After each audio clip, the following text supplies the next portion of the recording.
I'm going to repeat everything you say, okay? Not having problems. I'm just going back to YouTube just to try and get this sorted. Always does this. Continue to YouTube.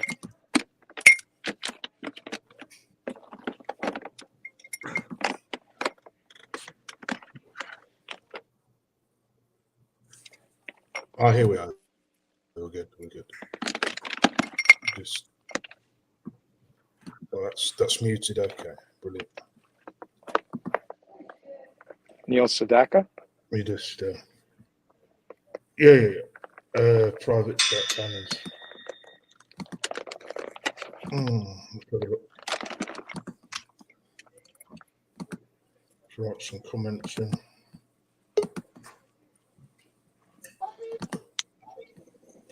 Everyone. Hello, guys. Yeah, what's going on? Yeah. Hello, guys. Hello, YouTube. We're live. Hello, Spencer. How are you? All right, yourself? I'm good. How are you, Tom? I'm doing well. Thank you for asking. Good.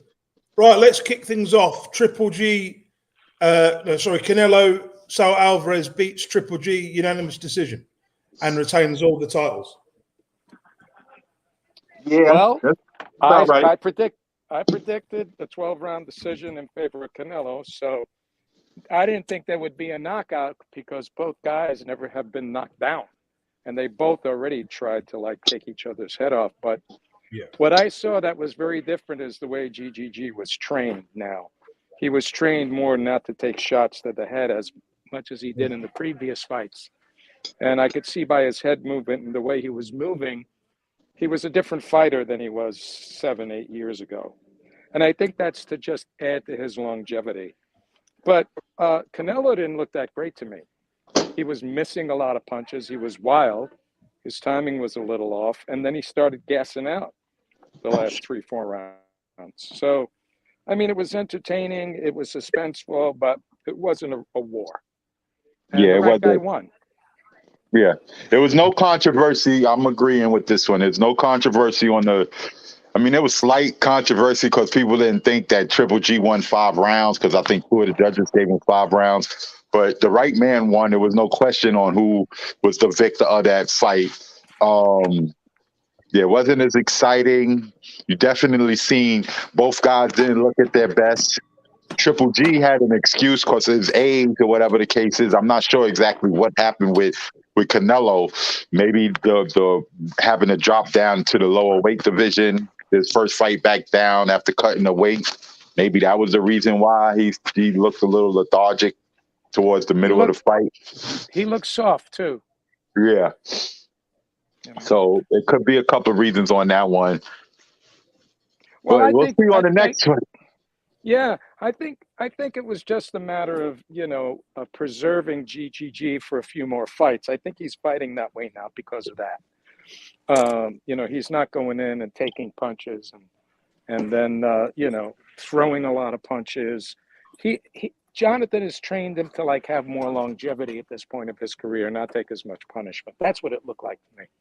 I got you. So he got a different training style than like Abel did. When Abel was come forward, go after them. He's more do it more methodically. With Jonathan saying, it's preserve yourself a little bit because you're getting up there. He did that with the Japanese fighter. He did the same thing. He wasn't as reckless as he was when he was younger. When he would dare guys to hit him in the head. Right. Plus, he slowed down, so he's being more defensive, and that cost him the fight because Canelo landed more shots and more powerful shots. But I don't think it was a complete blowout. But it was a unanimous decision, and that's the way the fight should have went. But I think Canelo needs a rest. Well, he's supposedly going to get one because I think he was saying that he has a hurt hand or something. That's what he said. So he's going to need to recuperate, and he'll be out for a year. I don't know if he'll be ready for the May date that he usually wants to target, the Cinco de Mayo weekend, or if he's going to stay out until next September, like a whole year. But he's going to be out for a little bit, and I'm expecting definitely to see Triple D in the ring before he is. Yeah. And I think Triple G will continue to win a few more fights, and that'll be it for him. Nathan, what did you think of the fight? I thought Canelo, he fought a well-scored fight. You know, he didn't do anything out of the ordinary. He just boxed him. He stuck to a game plan, and it effectively worked. You know, we could see that Triple G, all his 40 years was there, and Canelo just looked like the much younger man. It wasn't anything spectacular. I was disappointed with Triple G's performance, actually. I thought he could have done a bit more. Granted, probably could have, but why take chances of getting into a war, getting cuts? I think Canelo could have taken him out if he really wanted to. He could have taken him out. I think he'd just kept him there just to punish him. Nah. Now, let me ask you, because from my perspective, it looked like Canelo was walking away with the fight. Like, clearly he was winning the first. And maybe I'm seeing it, maybe I'm recalling it incorrectly, but the first 6-7 rounds, it looked like it was straight Canelo. There was no, like, I didn't see Triple G really coming on until like that, the second half and the 8th and the 9th round like that. But maybe I'm mistaken, because that just seemed like Triple G didn't really start to look Triple G-ish until like the second half of the fight. And I think, and it's kind of weird. No, go ahead. But he wasn't. He clearly wasn't trying. That's the funny thing. He wasn't even trying his hardest. If he was trying his hardest, he would have got him out of it. That's what I believe. Well, I think he took this fight so he wouldn't have to try too hard. You know, I think everybody knew going in, you know, what was going to happen. That's why I called it a decision. He's just an old man now who needs to retire. He needs to retire. Well, there's no way for him to do it. He could have a couple of fights at middleweight. There is a guy from his countryman. I can't remember his name, but he's a WBO champion. He ain't fighting him. Janabek. He's not fighting him. No. He'd beat him, wouldn't he? He'd beat him quite easily, I think. You know. But Janabek looks up to Triple G, so that's like, you know, it'll be a hard looking fight, because I'm not sure that. If Triple G wants to cement his legacy more, he should take that fight. You know, I even believe he beats Charlo. Actually, I'm not so sure he beats Charlo now. All right, this is just my thought. He's a free agent now, Triple G, because that was his last fight with DAZN. So he could fight to whatever platform. Janabek, the other Kazakhstan guy, he's with Top Rank and Bob Arum. Oh, that's not going to happen then, is it? Bob Arum. They not going. Triple G thinks he's a pay-per-view guy now, so he's going to want to fight guys that could possibly get him a pay-per-view thing. I think since he also has to fight Laura, WBA had ordered that prior to him fighting Canelo, that he had 30 days or some type of amount of time. That's right. It's till Friday. It's till Friday. My bad. It's till the 30th that he has to answer the call whether or not he's going to keep that WBA belt. There's nothing more. There's nothing more. Who's going to keep what title? Sorry, the WBA title. Triple G. Yeah, he would have to fight Erislandy Lara to keep that belt.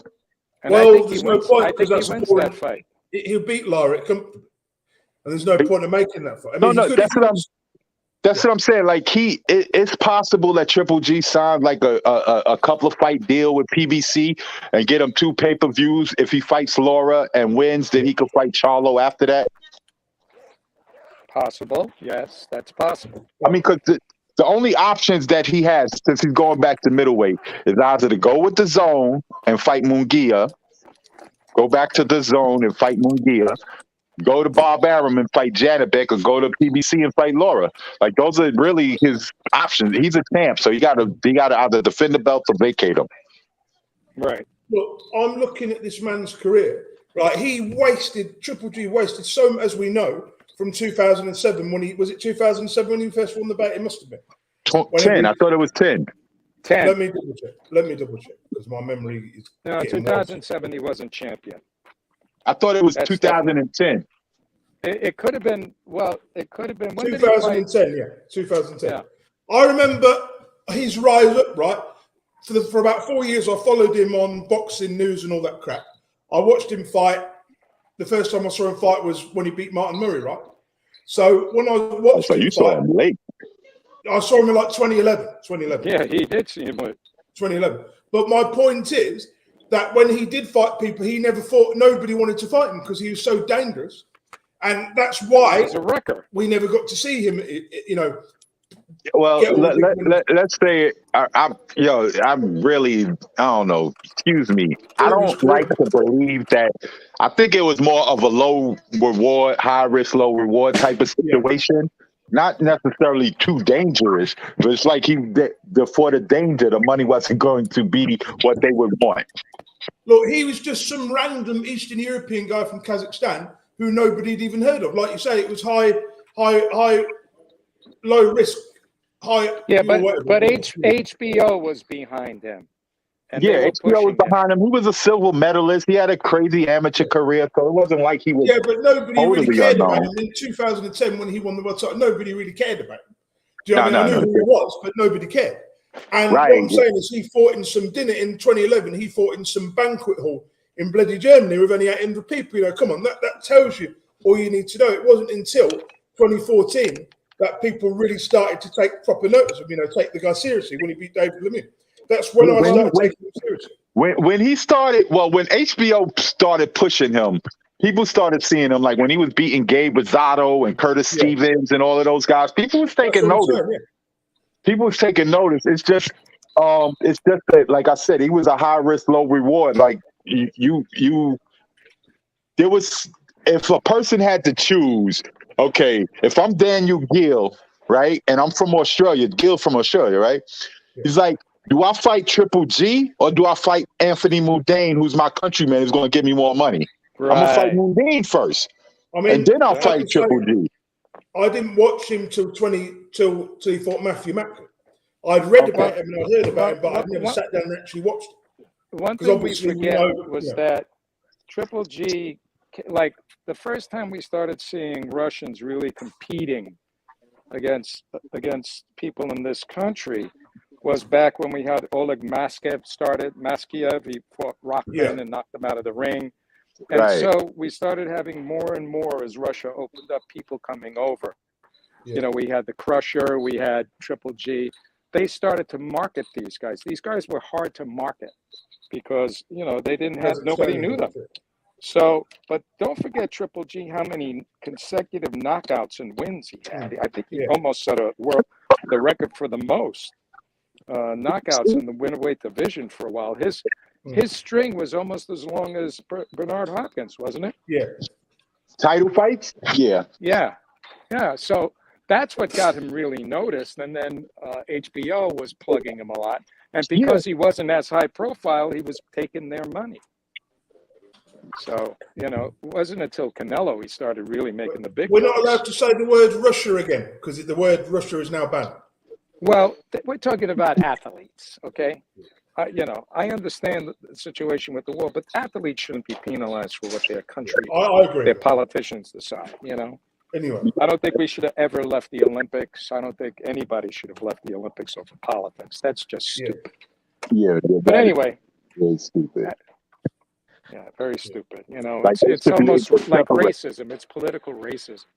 Yeah, they need to know how to separate the two because of, you got these guys that train in, for some of them, like that's their dream, and then you taking it away from them because your world upset at that world leader for something else. It's like you taking away my dreams. And I guess it's a hard thing in all of these athletes when they, they don't.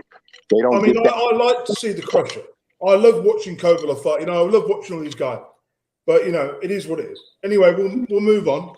Gabe Rosado loses to Ali Akhmedov. Yeah, I could see that. Well, I could see it too. I mean, Gabe is he's become like an opponent now. The guy to fight on the way up. You get past. Yeah, he's a gatekeeper, sort of. He's like the first gatekeeper. Yeah. Like, you go to him first, and then once you pass him, then you got to go to the next gatekeeper in that division. One of the Durrells, the Durrells now are becoming almost gatekeepers, Yeah, even though they're very good.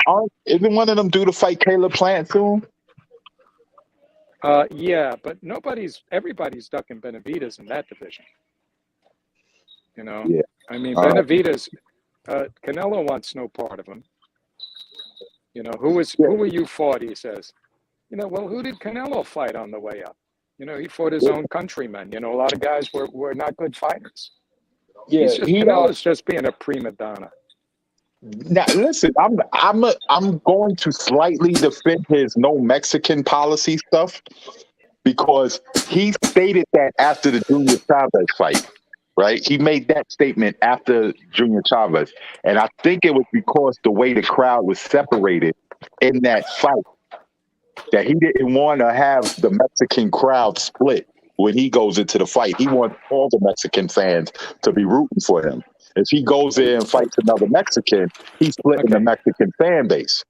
You know what I mean? Do you really believe that? I don't know. I said I'm trying to give him a slight teeth. I mean, if Benavidez is half Puerto Rican, isn't he? Honduras. Yeah, so he's not, and he was born in the United States. So No, he said that too. He's like, I don't know how.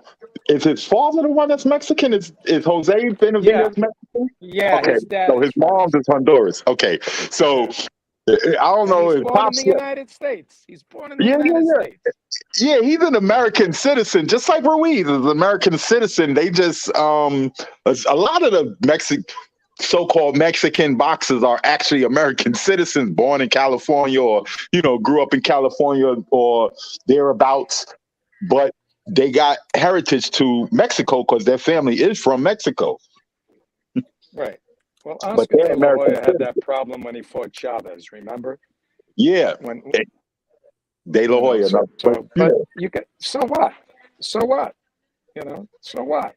He won't really have nowhere to go. If Zurdo beats Bivol, he really got to fight a Mexican then. I think Zurdo will beat Bivol. Right. I think Zurdo will beat Bivol. I think he's going to give him all kinds of trouble. No, I don't see that. You know, he's a high puncher. Well, he's a tall guy. I'm not sure how Bivol will respond to that. We'll see. He's a good boxer, so we'll see. Yeah. Well, he's bigger. He's boring. He's boring to watch. Ramirez? He's dull. No, yeah, Ramirez really boring. is a tough I remember dude, when we watched man. after Abraham. I fell asleep in the fight. It was that boring. Yeah, well, that was a long time ago. But he would beat Arthur. That was like 6-7 fights ago. Not only that, he beat the hell out of Abraham and took some strong punches from him. How he ever made the weight and how he makes the weight at this weight, I don't know. He should be fighting at cruiserweight. He's always been too big. He's like a heavyweight. That's part of the reason why I think he might beat Bivol, because his size advantage. And he's a high volume puncher, so he's gonna throw punches at you. And depending on where it's at and how it looks, it might look like he's the more aggressive one, the more effective one. We'll see. I mean, think he will be. I think he will be. It's definitely an intriguing matchup, I say. But as I said, Canelo ain't gonna have no choice but to either fight either Zurdo or Benavidez or Charlo. And Andrade about to fight Ggg-Parker for the belt, so you might have to fight him too if you want to keep that undisputed claim. Well, if you're making those fights like that, what I would call is I think Canelo beats Andrade. I think Charlo beats Canelo. I think and Benavidez definitely I think would beat Canelo.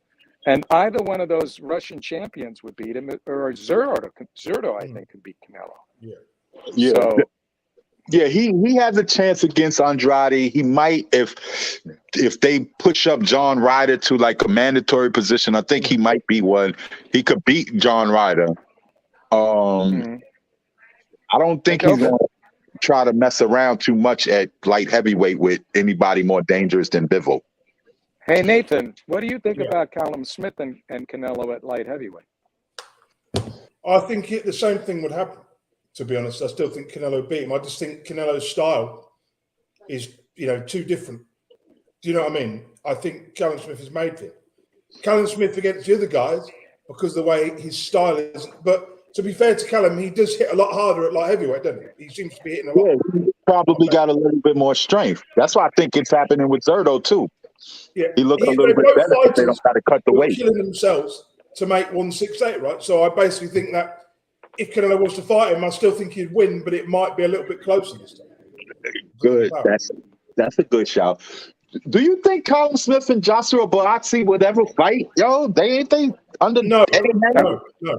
But I'd like to see it. But I'd have to say you'd have to pick Callum Smith, wouldn't you? Really? Yeah, I would probably pick Callum over Joshua from the last fights I've seen of each one of them guys. I would pick Callum over Joshua. Yeah. Only because because Callum Smith has got that world class experience. If Buatsi had the same kind of experience, it'd be a different fight.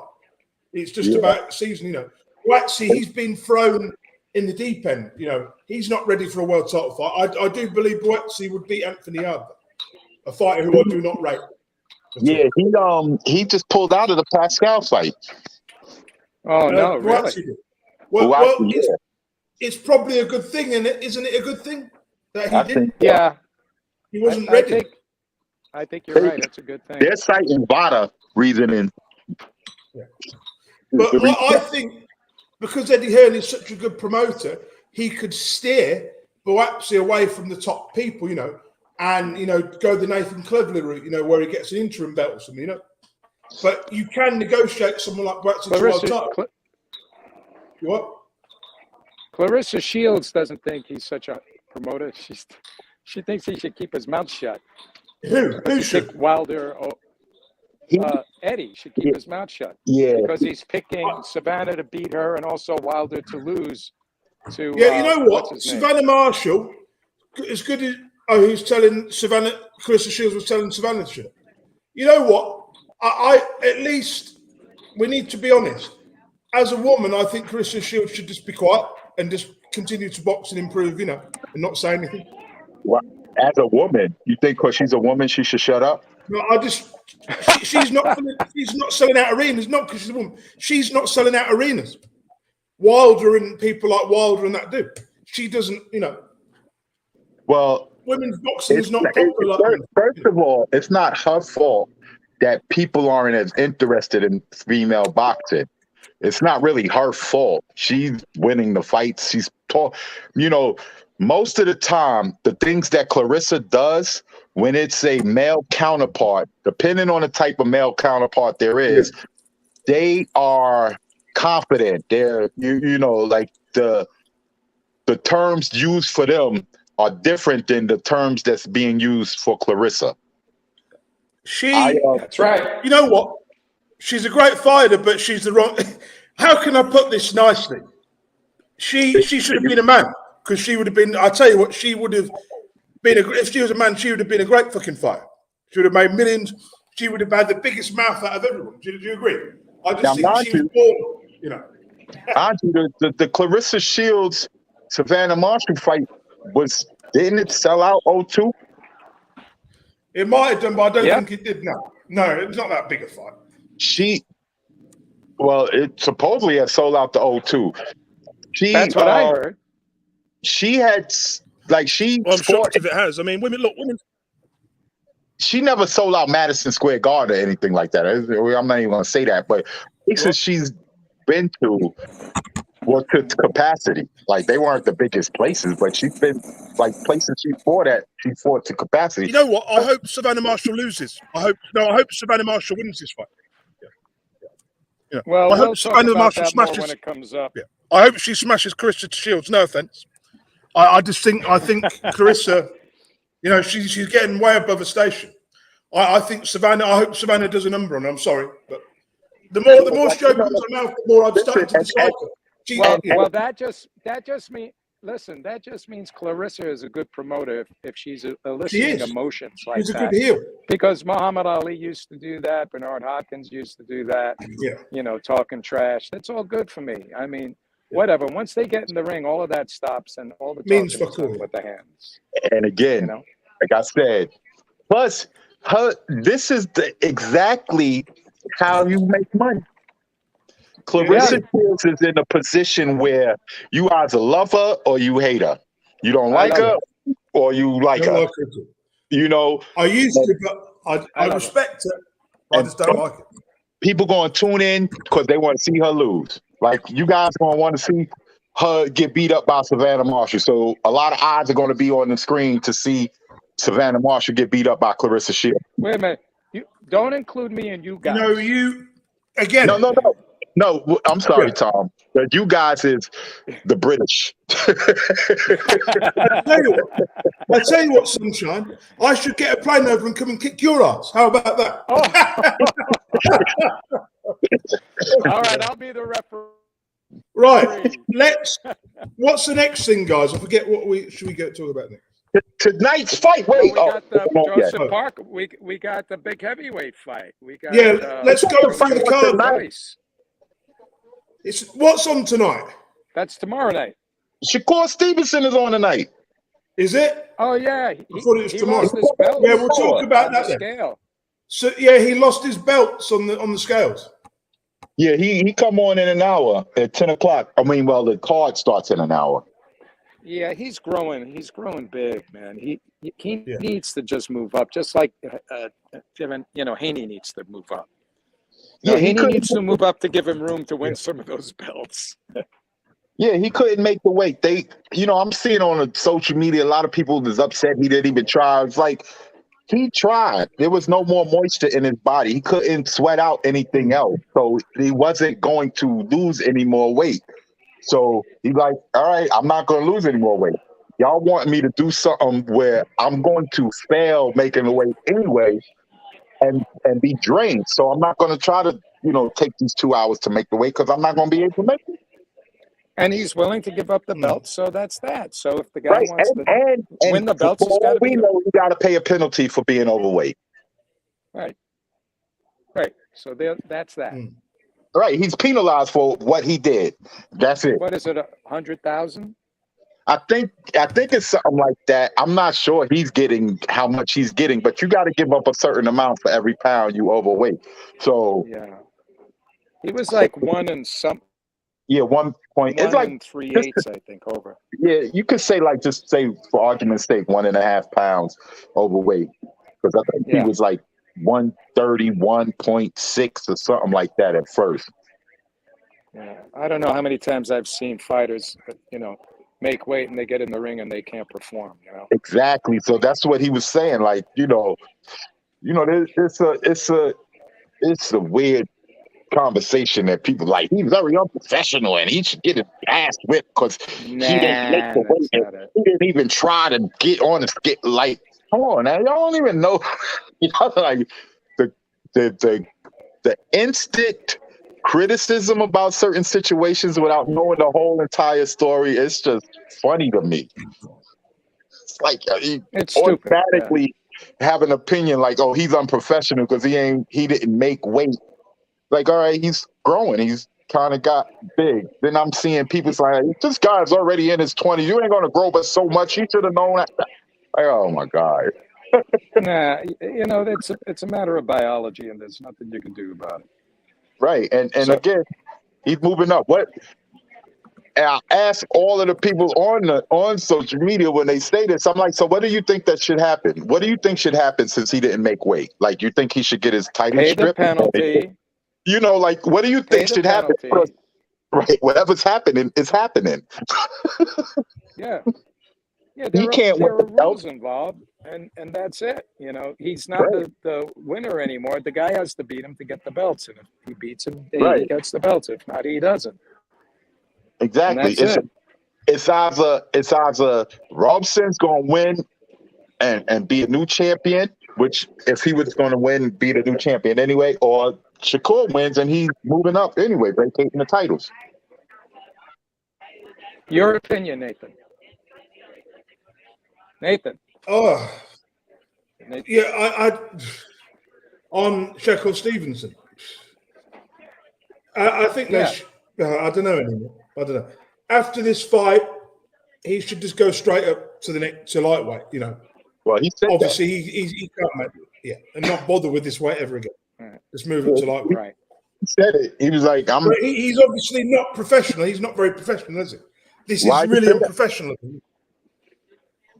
If he If can't you're make, not making weight, yeah, if you but let's cannot be make honest, the weight, how is that being unprofessional? because it is. If you know you've got a fight That's and not you're an going to answer fail the weight, because pull it out is. the fight. That's not a reason You know, because it is. Didn't- How is it didn't that- unprofessional if you try and you cannot do it? well, they should have pulled him out the fight then, shouldn't they? He shouldn't have made the fucking So you fight. think the fight should have been canceled? Yeah, that's what he should have done. And then all the people that paid money for the tickets and all of that, they don't have to get a chance to see the fight. You know, here's the deal. Floyd Mayweather did it when he fought Juan Manuel Marquez. What's his name? Another titleist had the same problem.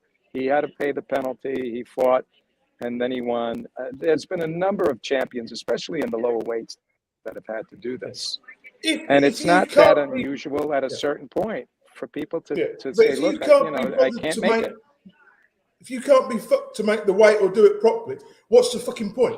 He's meant to be defending titles, and yet these bites are now vacated. You know, so only his opponent. I would say 95% of the time I would agree with that, except there are instances where guys just can't cut that last pound or 2 pounds or pound and a half. Their body won't do it. You know, that's they your just opinion, won't. but it's both your guys' opinions. You know, that's the no, fact. that's science. That's a Nathan. fact. That's science. It's science. That's a fact. That's not an opinion. That's a fact. I don't know if that's Shakur's case, but that's definitely the case with some people. They just can't cut so much, no more weight without it being detrimental to their health. You want a guy to go into a fight not completely drained.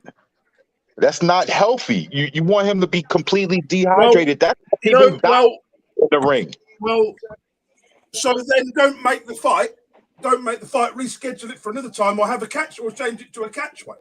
They could have just changed the fight to a catch weight, couldn't they? Well, you know, when it gets to this point, it's too late. When they get to this point, you know. Yeah, that's the way in. It's the day before. You want them to cancel. Like, people took flights. They got the networks already set up and all. Like, he lost his title. He's not the champion anymore. And just make it a catch weight, you know. Well, obviously, no. But it's too late. You can't sign a new contract. The contract. Was he a pound over? Was he a pound and a half over? Yes or no? Tom, they've done things like that on the day. A little bit. I have, yeah. Like, I think Adrian Broner had that thing with Omar, the last fight he had or whatever. Figueroa. Right. They had to go to 147 because they wasn't making 140 or something. Yeah. So they signed it for 147. But it also happened with Mikey Garcia. It happened with him. Against the guy he lost to? You know, it happens. Yeah. I don't remember. It was several years ago. Right. The governing bodies should have a bit more allowance. Say, if you're half a pound or a pound over, let the fight go ahead. You know, I don't see why it has to be so strict. Well, they are letting the fight go. But for the titles, they should just let it be for the titles. You know, because they're losing sanctioning fee. You know, what I don't get it. But see, then that's not Robeson's fault. Like, he was fighting for the titles. So he should still be able to fight for the titles if he wins. That's right. That's right. Which is what's happening.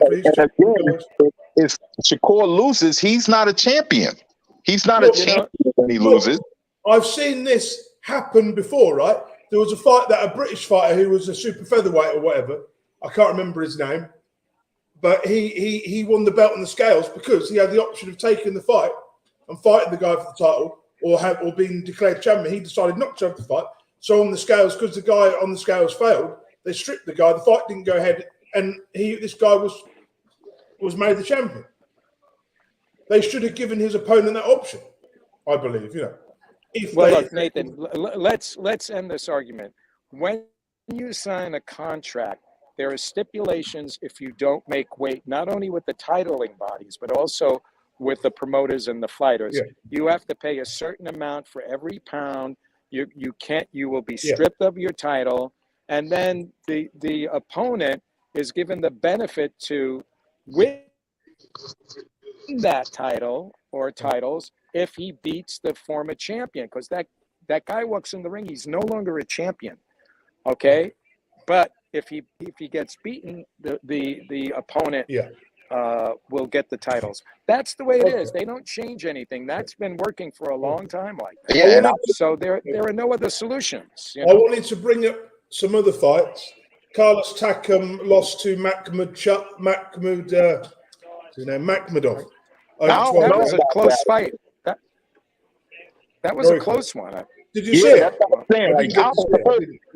Like going into that fight, people was thinking that Makhmudov was just going to steamroll through Takam. Yeah, but he didn't. He didn't. He dropped him, though. He dropped Takam in the first round. Yeah, he dropped him early. That's really what made the people like, yeah, this is going to be an early night. But Takam took that early onslaught. That second drop, it looked like he hit him behind the head.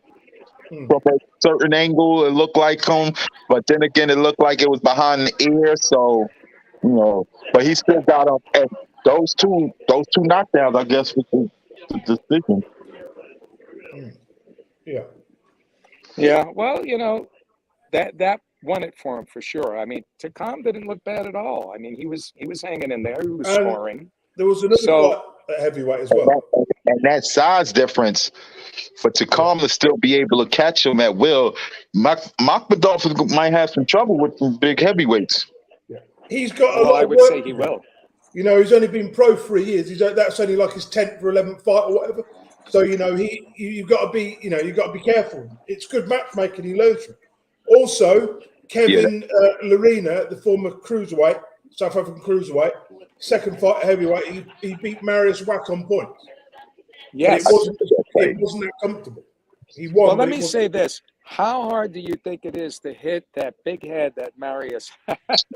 He's got this huge chin hanging out, man. He's like big. a fucking pinata. Wack is so big and clumsy. It's like every time he gets hit in the face, he walks forward. He just keeps coming forward. He's a tough man. And Kevin Did Ruiz knock him out? Did Ruiz knock him out? No, he didn't. No. It was someone else who did. I saw. Povetkin knocked him out. Okay. Yeah. All right. I forget who it was. Anyway, so Kevin Lerena, for me, he's in with the guys he's below the guys like the Michael Hunters.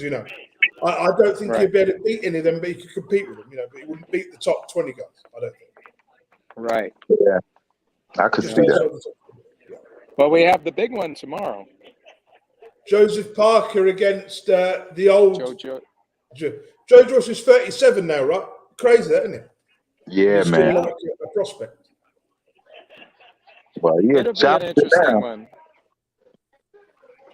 Yeah, well, we got to give the edge to Parker for experience and you do. Boxing ability. You do.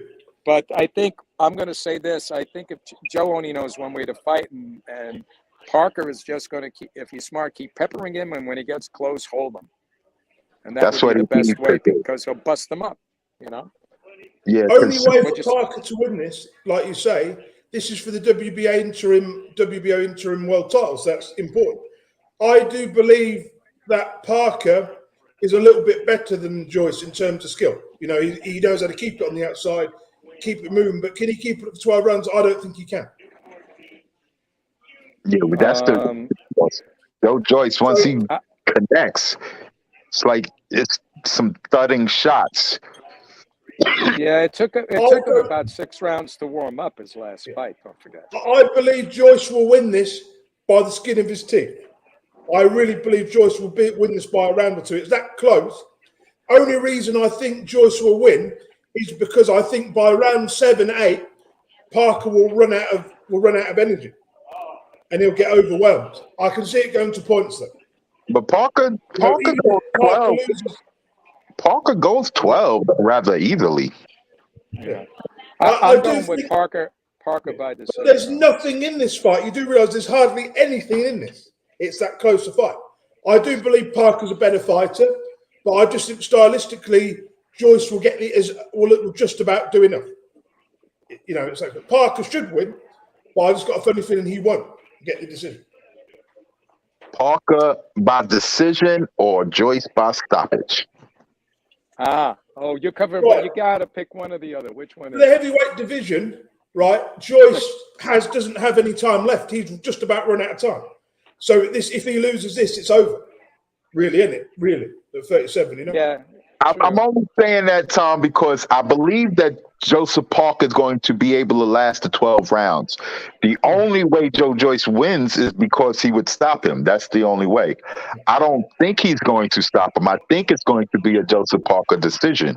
But the only way Joyce wins is by stoppage. I don't think he's going to out-decision Joseph Parker. Let's be honest. Let's be honest. If he can get dropped by an ancient Derek Chisora, what is Joseph Parker going to be able to do? What is Joyce going to be able to do to him? Come on, we need to be honest about it.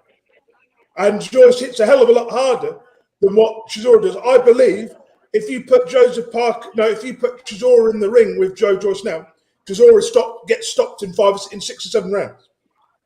Easily. Seriously. I just think Joyce he's going to take it to the point. Parker will get dropped a few times.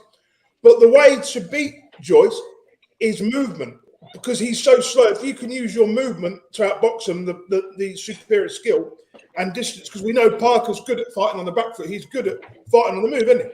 We've seen it so many times that if he can hit Joyce to the body, little and often, a few shots to the head, keep him off bay with the jab, he could probably keep Joyce off with the jab and hitting him with the body punch. That may be enough. It may or may not be, It's that close. Yeah, I agree. Like, he needs to definitely attack Joyce's body. Hit him to the body and hit him with the jab so he knows not to come too far forward. But we know Joyce has no defense. So if Joyce is going to be walking onto these jabs, that could be the key to this fight for me. That's what I think is going to happen. He's going to bust them up around the eyes. So this is 50-50. So really, I don't really know. You'd say Parker, it should be which should win this. Oh, man. I'm sorry, y'all. I was looking at something. I missed the history. It'll be history by the time we're done talking about it. But this is for a big title, This is for the WBA industry. So I think the belts will be fragmented. The way we're going on, the belts will be fragmented, and whoever wins this will be the champion very soon. Right. Well, hopefully, what's it called, sticks around. Yeah, but I don't know why Joyce took this fight. Anyway, he didn't need to. He could have fought somebody else for this. This is I thought Joseph Parker was number 2. Yeah, but he's risking a fight where he could get millions, and yet he wants to fight this guy who's dangerous. Parker's dangerous. He's too dangerous. Wait. Well, anybody going up in the top 5 is dangerous. What fight is he risking millions to get? Usyk? Yeah, Usyk or Tyson Fury. Yeah, he would get more for obviously fighting those guys. They're the champion. So what's likely to happen is whoever wins this will get given the world title anyway. That's the way we're going now. The belts will be fragmented very soon. If Joe Joyce, let's see Usyk won to fight one of these guys, to win on one of these guys. Why would he want to fight any of these guys? He's already beaten Joyce. He beat Parker. There's no money in it. He needs to go for a super fight. There isn't really any apart from Wilder. Wilder would be. I mean, listen, I don't know, man. Maybe I'm too old school or whatever the case is, but I don't think that once you get the belts, that's it. Like, I think that you should defend your belts against all comers, But that's just me. Like Klitschko did, yeah. What a boring that's just me. I don't know. Like, everybody talk about once he beat Fury, he can retire. Like, wait a minute, there's a bunch of other fighters that he can fight. But hey. What? Hello? Yeah.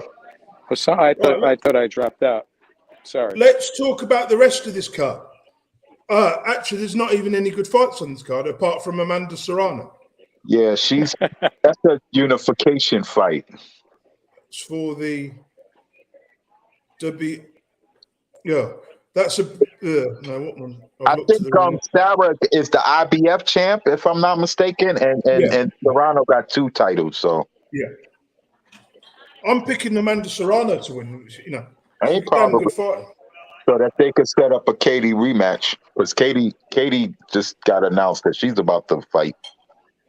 Who's she But she's fighting? she's not going to drop weight anymore for it, though. Didn't she have to Okay. drop weight? No, I Katie, for thought that? Serrano went up to lightweight. Oh yeah, Serrano was talking about not going up anymore. Oh, Somebody okay. was. One of the two of them. Yeah, because this one is at featherweight right now. So yeah. Right. Yeah, I And think she what's was it called? talking about that. There's another fight out there tomorrow. Matthew Hughes versus Ggg-Galahad. Let me tell you. Right, I'll start again. Oh, it's Let me Keyshawn go. Davis. No. That's on the, that's Let on me go to the the card. Let me pull the card up. Give me a second. that's on the I'll tell you what it's Shakur about. card. He's on Shakur's card tonight.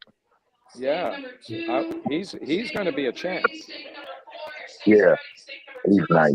Right. He's telling Bob Allen, he's like, yo, don't let Lomachenko retire without me fighting him. Fucking thing. I'm like, yeah, Language, please. you might have some other people beforehand that want to get a crack at Lomachenko. Like Shakur want to fight Lomachenko, I believe. Yep. And I think Bob might try to set it up soon. Right, Now tomorrow night on the Zan card, headlined by Maxi Hughes and Ggg-Galahad. Ggg-Galahad will be fighting Maxi Hughes for the IBO lightweight title, so Ggg-Galahad is going up 2 weight divisions after his loss to Kiko Martinez. I'm actually going to pick Maxi Hughes to win this because Ggg-Galahad is in such bad form. Yeah, I'll probably that seems logical. And Maxi Hughes is won since he's won the IBO belt. He's been on a tear. You know, he's won 7 fights in a row in the last 2 years. He's really improved, even though he's 32. He's improved, and we can all see it. You know, he's improved. Well, he's in his prime right now. 32 is usually when the downslide starts. Yeah. 32, 34. And right Ggg-Galahad, for me, he's been world champion for one fight. You know, he's won the world title. He's won all the European stuff at super bantamweight and been a world champion at featherweight. I don't think he has any much motivation left. Otherwise, why would he jump up 2 weights and take a risk like this? You know. Interesting. Yeah, I think you're right. But I think Maxi Hughes will win. Yeah. I'm looking. As well. I got ESPN on, right? And there was this kid that showing some highlights or something. There was this kid that had no arms. And they had him throw out the first pitch. That was crazy because he did it with his foot. He picked up the ball with his foot, threw it to the home plate. I was like, wow, that's kind of impressive. That's amazing. Yeah, that's amazing. That's impressive. Yeah. So what else, Nathan? What else you have? Anna Rankin will be defending her title against Terry Harper, who is moving up 2 weights. 2 weights? So I'm going to pick Terry Harper to win this. I don't think much to Anna Rankin. Yeah, I'll probably pick Terry Harper too. Yeah, I think so. But then the rest of the card is shit. So we don't even need to bother mentioning that. Let me see. Okay, cool. Let's see who else is on. There's another. Sergey Kuzmin is fighting Tian Fick. I'm not familiar with that. You know who the other guys? We know who the guy is. The guy who's fighting. We know Kuzmin. Yeah, fighting some guy from Thailand or something. Let me see what else there is. Have a look. Yeah, I think Triple G needs to go sign a 2-fight, 3-fight deal with PBC. Fight Laura. If he wins against Laura, then fight Charlotte. And then retire. Yeah. Win or lose. He wants to fight. He wants to fight in Kazakhstan his last fight. So we'll see. We'll see what he does. Okay, so so he could do that. And that would be cool. Well, if there's nothing else, I'm going to play. I think drums there's a little in about bit a half more. hour. There's a little what bit else more. Do you have? That's what I'm looking for. Give me a second. Dig deep. What's happening next week? Maybe it's something next week. That's what I'm looking for. What's the call fight this weekend too? Who? Floyd Mayweather, don't he? Who? Floyd. Yeah, he does. That's right. Against the Japanese guy. Yeah, Floyd fight this weekend. Let me have a look. What I else think is- that guy is going to hurt him. To be honest with you, you know, the guy. We'll see. Floyd better not sleep on this guy. That's all I'm saying. Yeah. Is that this weekend? Is it? Yeah, that's tomorrow. Yeah. Oh, he needs to win. Boxing's depending on him. Let me see what else. No, the IRS is depending on him. He said he wanted what's it called? He wanted to fight Connor again. Connor said That's no. right. Oh, well, he got his ass broke last time. Why does he want it again? Because $100 million. Yeah. Well, I think he's, I think it's crazy, man. Like you're looking at like Mike Tyson now, they showed him in the wheelchair because he has, sciatica really bad. It's like Yeah. these guys are getting old, man. I mean, come on. You're putting them in there with younger guys, and sooner or later, one of these guys are going to get clocked. Yeah. And it's not going to be good. Your friend, Like what? your head ain't supposed to be getting hit when you 50 plus in the head. No. That's why you retire when you have, Yeah, when you really win not your supposed to be marbles. getting hit in the head ever. But she really not supposed to be getting hit in the head at 50 plus. That's right. Definitely. Well, listen, guys, I do have to leave the thing here shortly. I have to leave the show Oh, because I have before some you more go- setup to do. Before you Yeah. go, in the next week, Jarrell Miller is fighting Ebenezer Teta in Kazakhstan. Wow. Well, he's definitely a road warrior. Yeah, They probably don't have drug testing in those countries. No. Right, guys, we better go then. We'll he's be going back to good fight. next week. What's it called? He's supposed to. If he wins that, he's going to fight Lucas Brown. That's correct. Ah, good for him. That's Right, we better go, guys. We'll be back All right. next week. Hey, See you great guys. show. Nice talking with you guys. See you later, guys. Bye. Take care. Bye.